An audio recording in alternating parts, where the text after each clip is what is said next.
And we are live. I'd like to welcome everybody to the first Bassin Magazine podcast of the year. Bassin Magazine, guys. Bassin Magazine is the official magazine of the Weekend Angler. I am very proud to be here with Mike Mueller, fantastic tournament fisherman. And of course, as always, I'm very proud to be part of Brad Yule's Bassin Magazine. And I'm Jay Angel. I'm going to be your host. So, Mike, tell us, how was the 2022 tournament season for you? Well, the 2022 tournament season was really great, and I do want to drop something on Brad here real quick before we get started. I do have a little copy here, Bassin Magazine, and I go way back. This is actually a 2016 edition where they were talking about spy baiting, and you guys were nice enough and gracious enough to put my picture in here. So I got a little famous from you guys there. Yeah. So thank you for that. But I'll also drop a little history on everybody. Back before it was Bassin Magazine, it was something called Pro Bass Magazine years and years ago, and that's how old I am. And again, Bassin Magazine and I go way back because maybe when I was 14 or 15 years old back in the mid-'80s, I was actually in the magazine. I submitted some lure modification tips, and the people used it and published my little article with illustrations and quotes. And as a 14 or 15-year-old, I was on top of the world with that. So I still got that somewhere. I tried to find it today, but I couldn't. But again, my history with Bassin goes way back to before it was even called Bassin Magazine. Do you remember what year that was?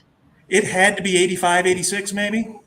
Okay, maybe before that. I think Bassin became Bassin 81. Well, then it was probably back then. I'll have to look back. But Bassin was made when Popular Lures combined with Pro Bass and became Bassin. Two magazines became one, and it was still probably two separate magazines at that time. But that's very interesting. I just wanted to go down memory lane a little bit, but going back to Jay, we had a really great season this year. We fished the New York ABAs up here, which is a great circuit. I really recommend it to the guys that are up here in the Northeast. Great bunch of guys. Fished the Bass Opens, the Northern Division, and the Toyota Series Northern Division.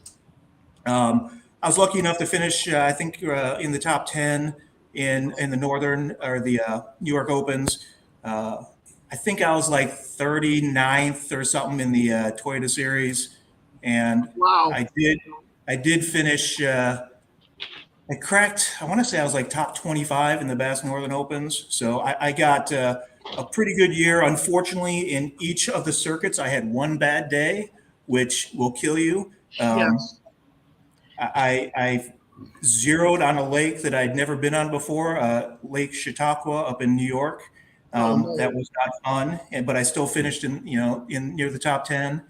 And then I had one bad day on the Potomac for the Toyota Series and one bad day on Oneida for the Bass Opens. But those points and those pounds really mean a lot when you over a year when you just miss one day. So you got to just be super consistent all year long. So yes, but it was good. Wow. There you go. Look at that. Wow. I've got Pro Bass from 79 to 85. So what year do you think? I have no idea. It had to be. All I can tell you was I was still in high school, and it was a lure modification about putting a dropper on a Zero Spook. Would you know the cover? No. Okay. That magazine has been buried. I've got it packed away somewhere. Yeah. I thought I knew where it was yesterday, but when I looked, it wasn't there. But I know I've got it tucked away. That's awesome. I'm going to look while you guys talk. I might chime in here and there, but I got to show. I can tell you it'll be on the top right-hand side of the page, somewhere near the middle. I remember that. So anyway, Jay, we had a really good year. Really looking forward to this next year. We're going to be fishing the ABAs again, and we're going to be fishing the Toyota Series. And trying to sneak in some other regional and local stuff as my schedule dictates. With my job, it's ever changing and pretty tough. So sure, it's hard for me to squeeze these in, but we're going to be on the water every day we can. Well, we do have a comment already from Cajun Rob. He said, great guest tonight, guys. Yeah. Rob, I know Rob well. How you doing, Rob? Cajun Rob, yeah, he's Good hearing from you. Great guy. Yep. Talk to him probably twice a week. And I think he has chimed in on every one of our podcasts so far. I think so. I know he won a prize or two in the past, didn't he? Yeah, he's won every time we've had a prize. He won, Rob. That's all right. But Good also, for him he for being wants to give consistent. away prizes to more than one person. So Good. So yeah, that's kind of the recap of my year. We had a couple really memorable moments in 2022. One of them was up at Lake Champlain on the Toyota Series. Had a decent first day, middle of the pack, and then the second day, go to my first spot. I was actually fishing that as a co-angler, so it wasn't my first spot, but it was a spot that I'd fished before.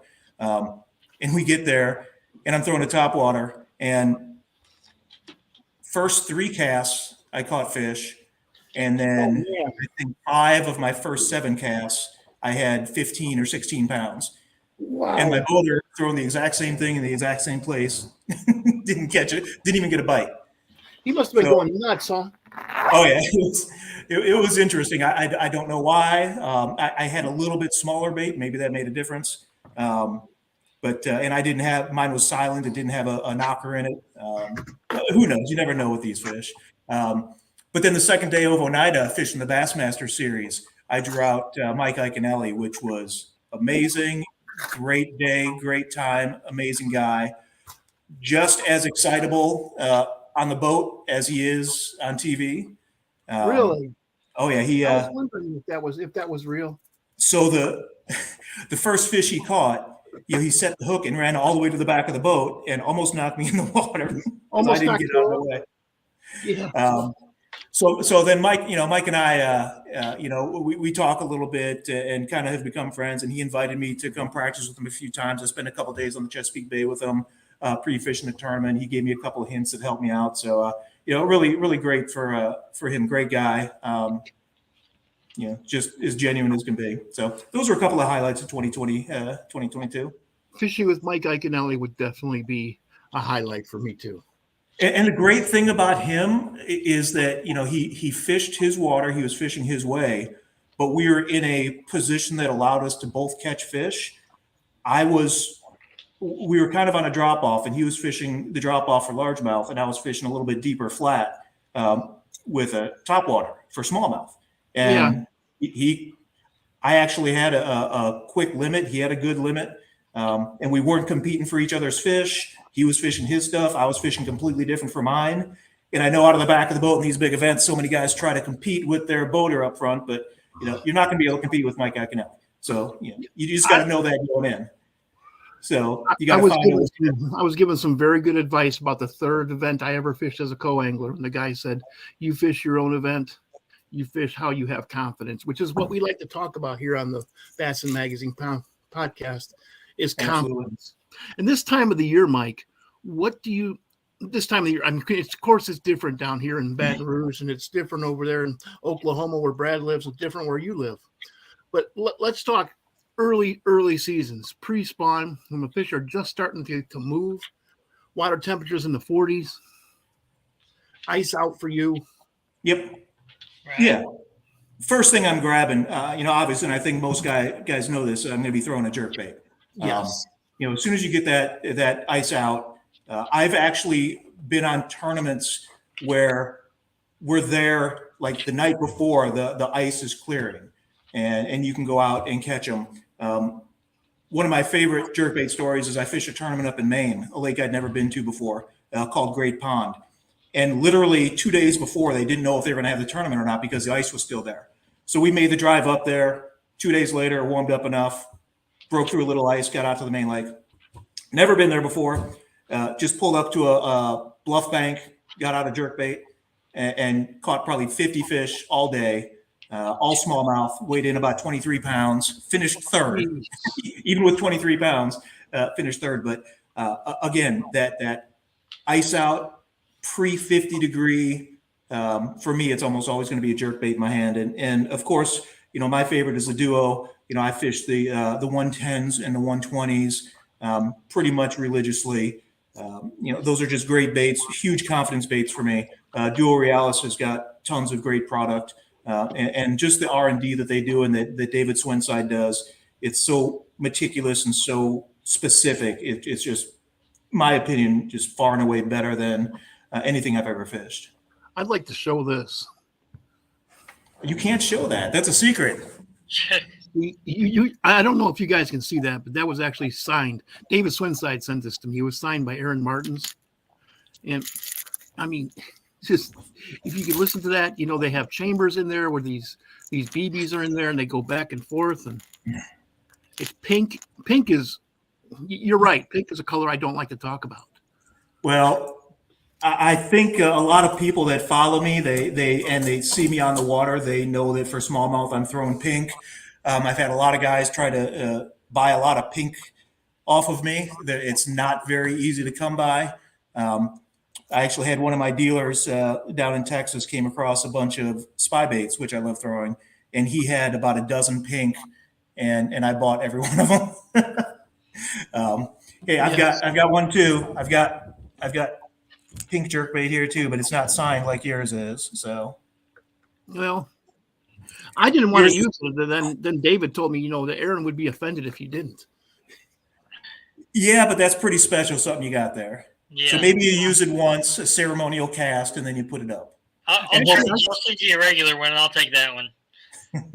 Yeah, I caught a couple of marsh bass on that. In January down. Marsh bass are amazing. They're so strong and they're so fat and so green. Yeah. They sit there and they gobble up shrimp all day long. They're amazing. Yeah, up here, and I'm sure it's like that, elsewhere throughout the country. I've lived central, south, northeast.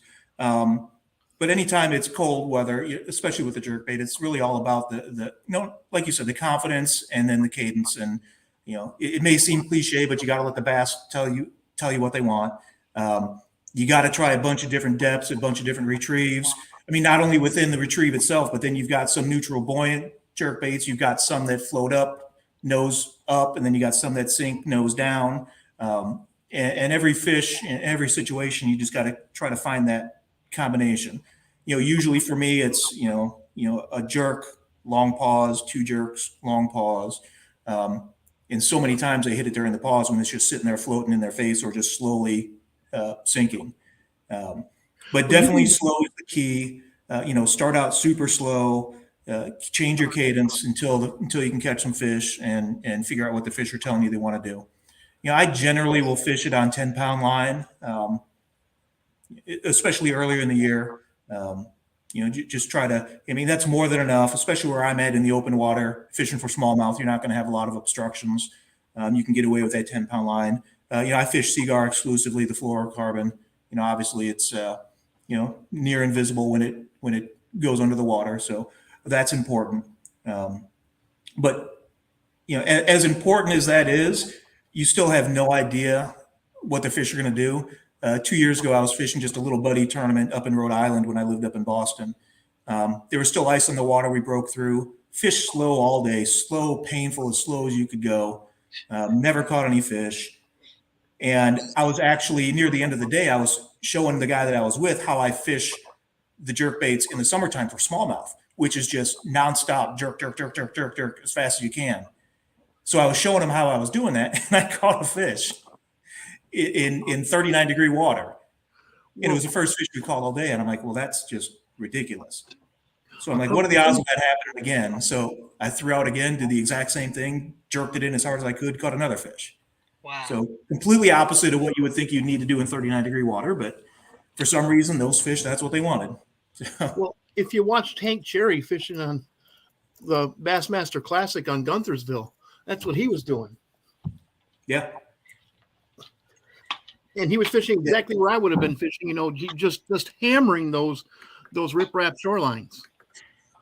Yeah, it can be exhausting, especially in the summertime. So you got to work them so hard and so fast. But when a 5-pound smallmouth just crushes it, it's well worth it.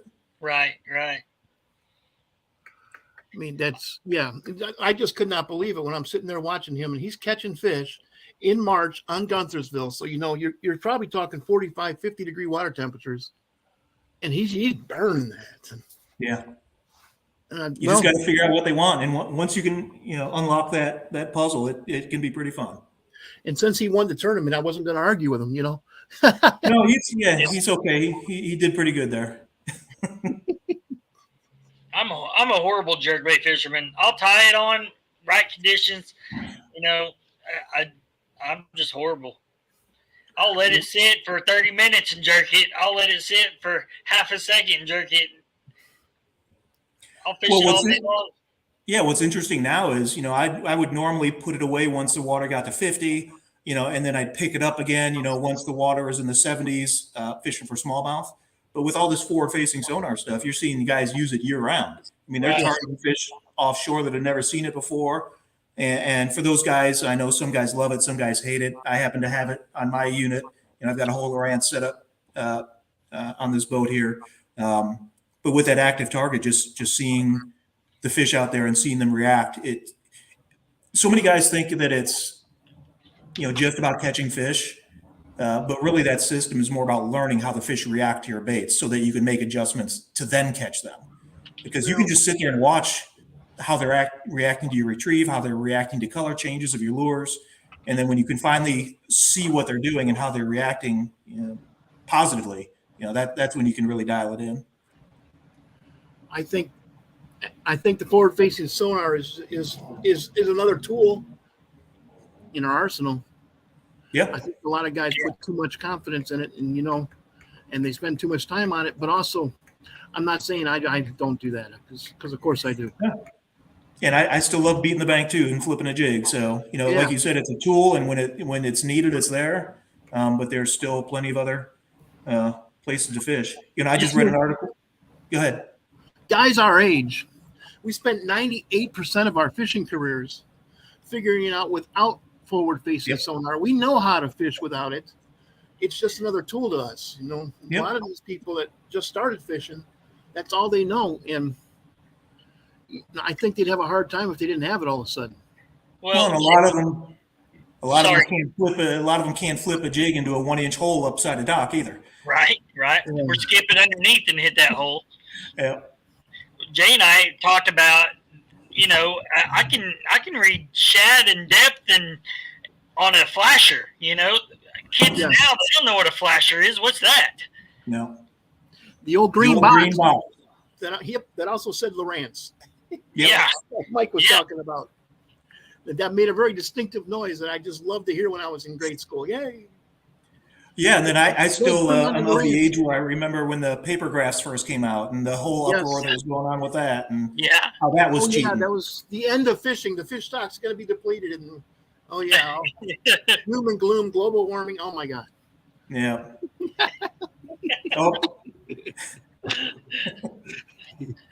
Very good. So jerk baits for me, again, it's turning almost into a year-round thing now, but definitely ice out to 50 degrees. That's what I'll be throwing. I can't say enough about jerk baits. Man, I've caught steelhead on these things. I've caught northern pike on these things. I've caught muskies on these things. Large smallmouth bass, walleyes, of course. Oh yeah. Up where you live, Mike, you never know what. It can be a white perch to a yellow perch to a walleye to a muskie. White bass. You never know. All kinds of things. They catch everything. They do. It's one of the most versatile baits out there, just for pure fish catching. Wow. Now, you mentioned spin baits. Yes. When would you start using the spy baits, spin baits, spy baits? They go by a lot of different names. Yeah. So for me, I started using. I got exposed to the Duo Realis spy baits back probably in 2013 when they were first coming over. It intrigued me. It was something completely different. I always like trying to learn new things and do things that other people aren't doing. And it's not easy. I mean, it definitely takes a while to master the technique. Luckily, I've got David as my mentor there, working with the team at Duo. they were gracious enough to bring me on several years ago onto their staff. So having that wealth of knowledge with David and the rest of the guys is great. But for me, that comes, basically when we get to 50 degrees all the way through until really October-ish. Once that water is truly pre-spawn and not ice out, even during the spawn, because you've got fish that are in all stages and the fish that are just moving up, you can actually back off the flats, the spawning flats, if they've moved back or the weather has pulled them back off the beds, and throw that spy bait around and catch them. I've even caught a bedding fish with a spy bait. I was up on Lake Champlain a few years ago. Wow. This 3-pounder was sitting on a bed. It wouldn't touch anything. I picked up a spy bait. I just dropped it right on his head. And the way it just kind of fluttered down straight onto his bed, he just came up and grabbed it. I'm like, oh, well, that's something new. That's it. Yeah. But yeah, for me, anytime 50 degrees or more, I'm throwing that. My favorite is the 80. It's this one here. Obviously, here's my pink color. Anybody that knows me knows that's no surprise. But probably my second go-to color is Ghost Gill, especially up here in the Northeast. Ooh, nice. Yeah, it's more of a perch type color. So that works very well. And then I've got one other one here that they don't make anymore, unfortunately. I wish they did. So I try not to use these too much unless it's game day. And this is called the ND perch. It was part of their Great Lakes series. Wow. Nice. And it's kind of hard to see there with the light reflecting off of it, but that to me is a really solid color. Again, I've got a ton of them. I mean, here's one of my boxes. I don't know how many it's got in there. I've probably got 50 of them in there, just my spy bait. But again, you go back to that confidence thing. For me, anywhere in the Northeast, especially on Champlain, pink is confidence. I've caught so many fish on it. I don't know how many guys have come up to me afterwards and say, "Are you really throwing pink?" I'm like, "Yeah." You're not just saying that. No, I'm really throwing pink. Back in the day, I used to pay people to paint my Rapalas pink, so I could use them for trolling on the Illinois River for saugers. Just something different. Nobody else was trolling them. In Oklahoma, we call that bubble gum, not pink. Bubble gum, yeah. That's on your floating worms, though. Yeah. I may have a few of those in the boat here. Brad, did you have something you wanted to show us? I will at the end. You will at the end, okay. Keep our watchers in suspense of what it is. Yeah, Brad has something he's going to show us at the end, guys. I just wanted to make sure we made time for him. Yeah, we'll be good. I want to ask Mike. I want to get into something in depth and technical. Sure. Spy baiting is a relatively new still to the U.S. technique. What would you say to somebody that said, "Hey, I want to spy bait. I want to learn how to do this. I like that pink color. How can I go out and catch fish?" So the number one thing is to dedicate yourself to it, at least for a full day or two, because so many guys that I fish with, especially when I'm catching the heck out of them, and the guy that I'm with throws one on, he'll throw it for 10 or 12 casts and put it down. It's really just time on the water with it. But not only that, there's a couple of key things. First thing is the setup. You got to have the right setup. The whole lure concept is designed around an entire package, not just a lure. I mean, from the rod, I actually use a medium light to light 6.5 foot spinning rod, 6-pound test. I use a 20-pound CR braid, and then I tie a 6-pound test leader, which is generally about 25 feet. I go with 10 handle revolutions. That's how I know about the right amount. So it's really this entire system of how it's set up. And what that does is that longer leader does a couple of different things. Obviously, fluorocarbon sinks. So when you've got that much fluorocarbon out there, it's going to help keep it in the water column, because this is a lure that's designed to track at a certain depth level. So you count it down. I do it in thirds. For example, if I'm fishing 20 foot of water, I'll count it down to 7 foot. I'll count it down to 14 foot, and then I'll count it down to 20 foot to kind of see where those fish are. And that fluorocarbon kind of acts as a keel or a guide and helps it stay down. So, the more of that you have, you're going to be able to get that lure down a little bit more. And another important thing is once you get the fish to the boat and the smallmouth is thrashing around, in a short leader, I need to worry about the knot. Is the knot going to hold? By the time with my setup, that knot is already buried way down in the spool. So I'm only fighting it with the fluorocarbon itself. I don't have to worry about a fish lunging and maybe I had a bad knot or something. Right. So it eliminates that weak point. But the biggest thing of all, and I've got a funny story to tell. My buddy Troy, who lives up in Maine, I fish with him a lot. And I had a day practicing with him up on Champlain, trying to teach him how to fish a spy bait. And I was catching, I don't know, I probably caught 15 to his 0. Ooh. And he just, it's a feel. It's a total feel because of the way they hit it. Because they track behind it and they just kind of nip at the back. So it's generally not a hard hit. It's just a tiny bit of weight, just a little bit of movement, even stopping, feeling the propeller stop. So you'd have to use a real sensitive rod to Oh yeah. Super use? sensitive. I actually use I think this is my setup here. This is my razor rod. It's a 6'6" light action. Super, I don't know if you can see this, but I mean, it's just super parabolic. It takes all of the pressure off the fish. You don't have to set the hook. These spy bait hooks are super sharp. So all you have to do is just keep reeling. And I've messed around with different actions. This is the first season I went actually down to a light from a medium light. And I think I lost one fish all year. So many guys are so used to not wanting to fish these because they lose so many fish on them. And that's true, you do, but they're generally using too heavy an action rod. Okay. And this razor rod, the 6'6", to me in this light, you can get away with a medium light. I caught them fine with a medium light. I wouldn't go any heavier than a medium light just because it's the whole system that this lure is designed around. It's not designed to fish a medium heavy to a medium. Unless maybe you're going up to the 90 to the 100 series on a bait caster, you could probably get away with a medium. But these 80s and these 72s and even down to the 60 series, these little finesse ones, definitely lightest line you can. I know guys that even fishing on 4-pound line. I'm not that brave. I'll go down to 6. But getting back to the feel of it, you just got to feel just that tiniest push of the lure.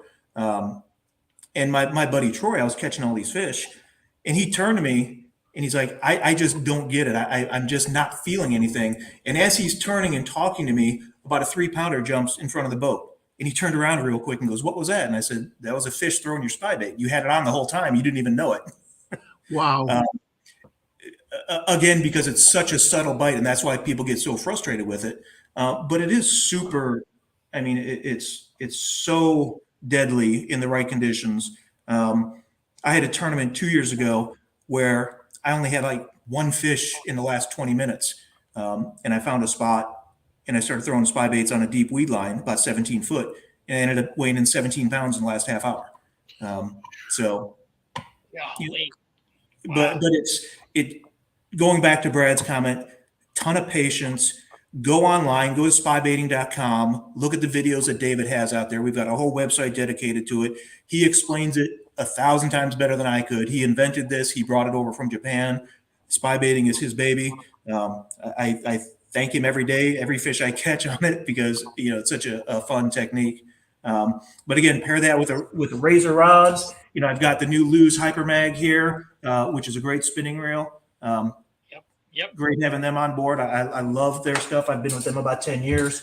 I've been with Razor Rods probably about 15 years now. Great company, all American made. The blanks are even made here. Nothing's imported in. American made blanks, everything assembled in the United States. So it's really high quality stuff. So I love representing those types of companies. Yes, I completely agree with you. Thank you for that in-depth explanation. Yeah. It's such a technique that, like you said, 10, 15 casts, you're not learning how to do it. No. And to build confidence in it, we talk about on the podcast all the time, go out and do you think that the weekend angler could learn how to do that in a pond? Absolutely, because actually what I do recommend to people, just to get the feel for it, go to a spot where you either know for sure it's one of your go-to places that you've always caught a fish on a jerkbait or something else. So you know that they're going to be there. So you've already got the confidence that the fish are around. So now all you have to do is get the confidence in the feel of the lure. Or going into a small pond. I've had so much fun in small ponds because they've never seen this before. And you can cast it around the bank, or you can just, fly this thing 80 yards out into the middle of the pond, and count it down 4 or 5 feet and just bring it back in. And you're going to be catching fish that nobody's, that have never seen this before, that nobody's been able to reach, with, throwing a plastic worm or something out there. What about water clarity? Yeah, that is the one thing. It's definitely stained to clear. I have caught them at Gunnersville in some of the dirtier water. Stuff like Smith Lakes, spotted bass down there, down south. For me, the clearer the better. That's a confidence thing. If it gets muddy, I'm not throwing it. Stained to muddy, no. But if it's stained, if I can get, at least 3 foot of visibility, you're going to still catch fish on it. The other thing I recommend to people is, if you're fishing along, and all of a sudden fish start busting, everybody's instinct is to throw a jerkbait or to throw a topwater. The fish are there, they're feeding. Throw the spy bait out there, reel it through them, and get that bite, get the feel of what that bite's going to be. Now, if they're feeding like that, it might be a little bit more aggressive, and you're going to say, oh, they're killing it. You might not get that same feel for the subtleness of the bite, but you'll get the confidence that it does catch fish. And for the listeners, it catches smallmouth, largemouth, spotted. It's a good bass, all-around bass, not just targeting one of those species. No, I've caught every species. The first fish I ever caught on it was a spotted bass down at Smith Lake. Okay. And that was back in 2014. That's a good point, Brad, because I've always heard about it as a smallmouth lure. Right. And then David started sending them to me. I'm like, wait a minute, you know where I live? Yeah, and I've seen pictures people holding 4, 5, 6 pound black bass, spy bait. Oh yeah, interesting. Yeah, I actually probably my deepest fish I've caught it on for a largemouth is probably about 25 foot. Caught a nice 4 pound largemouth. That's a deep largemouth. Yeah, and I didn't know they were going to be down there. I thought I was smallmouth fishing, and sure enough, I pulled out a deep largemouth. But again, it's really deadly. The fish are going to eat it. It's really designed for, a neutral to negative technique, triggering fish to bite that might not be actively feeding. But if they are feeding, even better. What about seasonal? Can you use it winter? What's your water temp? What season? Yeah, I don't do a lot of it under 50 degrees. For me, my confidence, I'm sure I could if I wanted to, because it's such a slow technique to begin with.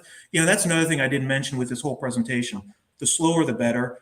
To me, you cannot fish it slow enough. That's where it imparts the most action, because not only does it have, the downward shimmy as it's going down, but as you're reeling it in, it's got that side to side plus the props going.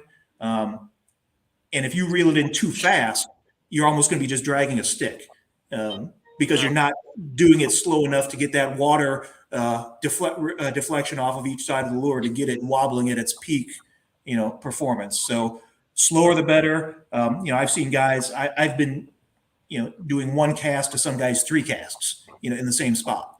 But again, it's a patience thing and a confidence thing. You want to get in as many casts in a day as you can, and I can appreciate that. But with this type of presentation, it's got to be slow. But for me, 50 degrees all the way up until, 50 degrees in the wintertime. Always have one tied on. Okay. That's my questions that I wanted the readers to understand about spy baiting.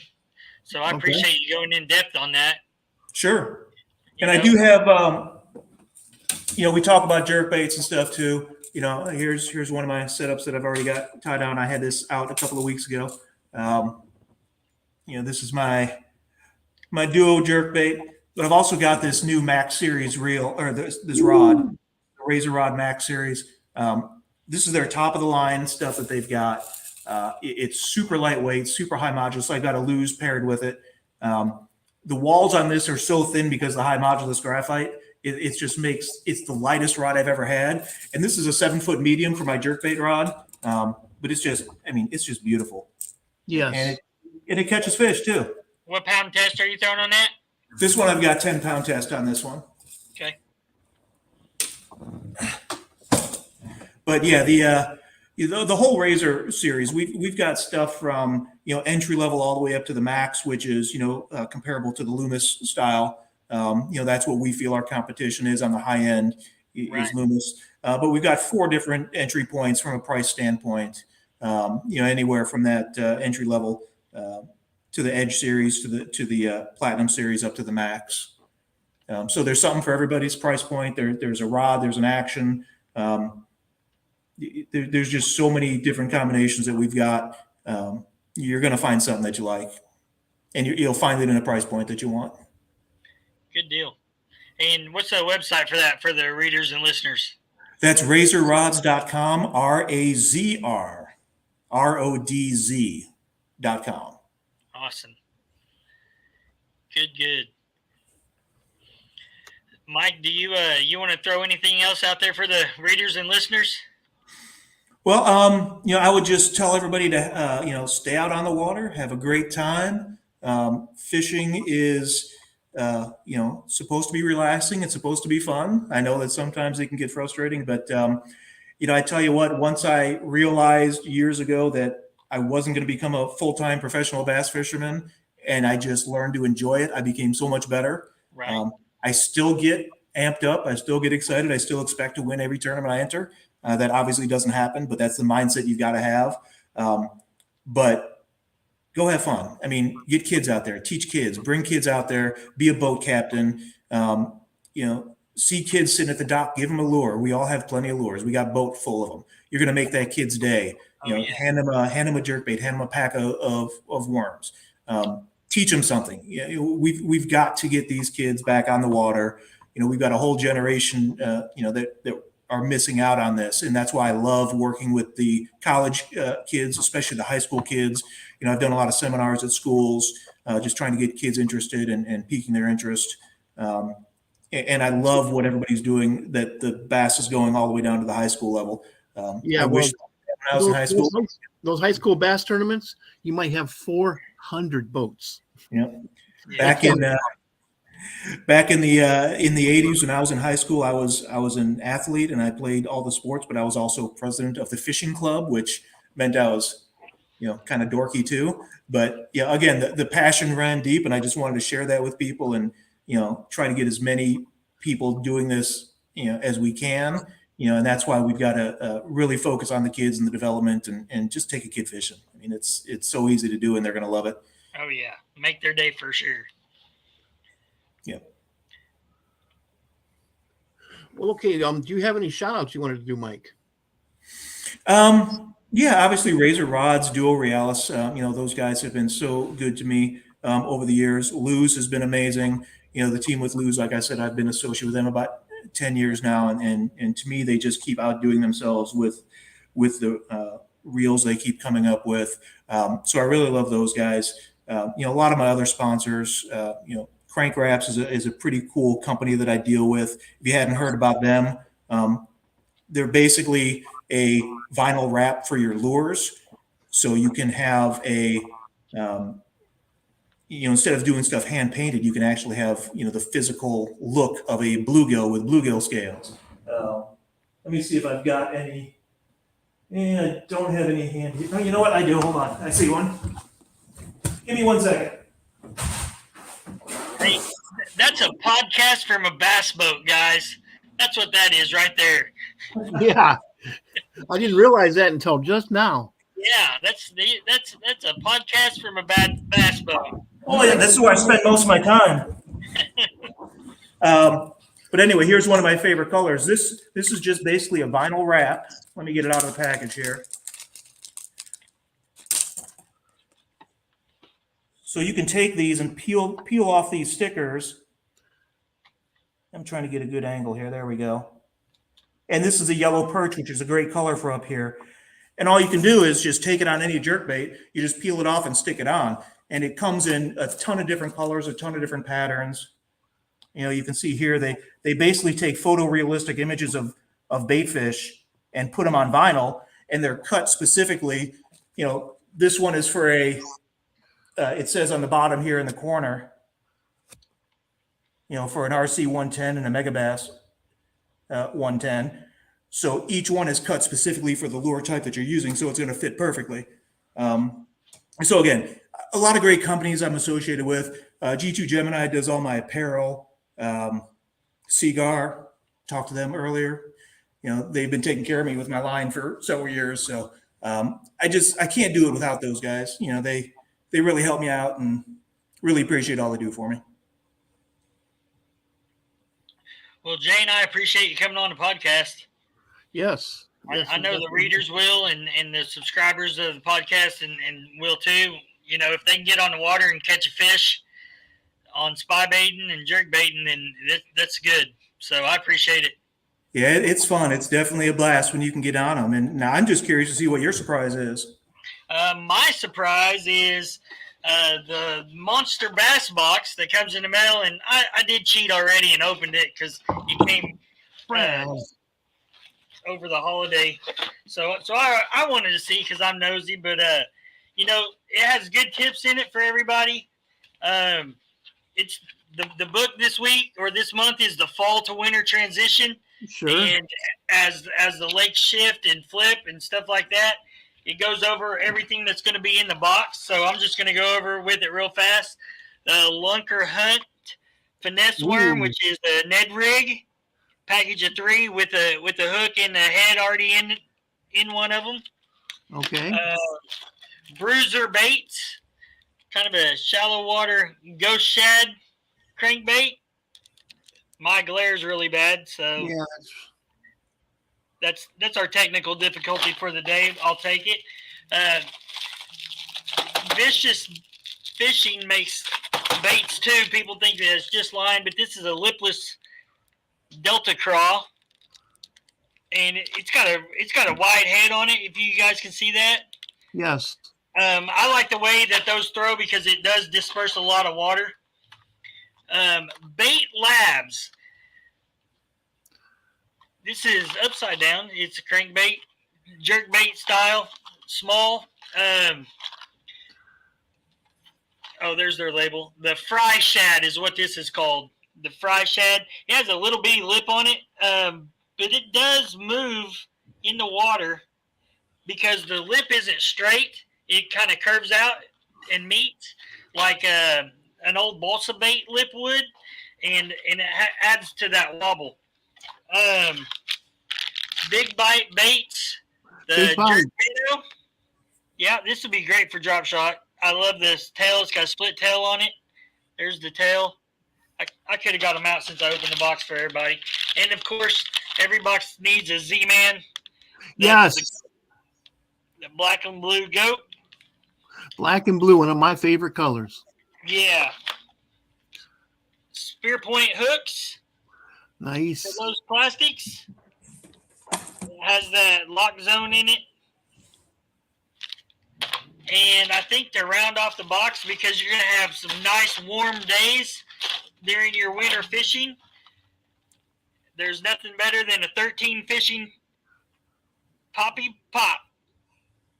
Poppy McPop face, actually, is what that's called. Poppy McPop face? Poppy McPop face. It's got a deep set. It does disperse a lot of water when you jerk it on top. So, It's other. Yeah, but that's your winter Monster Bass box. So you guys go on monsterbass.com. Make sure you use Bassin. Save 10% on your first order. And I believe the code's Bassin10 at monsterbass.com. Monsterbass.com, guys. Monsterbass.com. And Yeah. Mike, thank you so much. I know that you're a busy man. Thank you for coming on the for coming on No, the I podcast. I appreciate it. I could talk fishing all day with you guys. Hopefully somebody learned something today, even if, one person got out there and takes one kid fishing, it's worth it. Absolutely. And don't forget, get your Bassin magazine, guys. BassinOnline.com. Thank you, Mike. And also, guys, I'd like to thank each and every one of you for turning into the Bassin Magazine podcast. Bassin Magazine is the official magazine of the Weekend Angler. Thank you very much, Brad, for allowing me to be part of this great podcast. And guys, get out there and get fishing this weekend. I don't care if it's cold. You only get to do this once. And Mike, please stick around.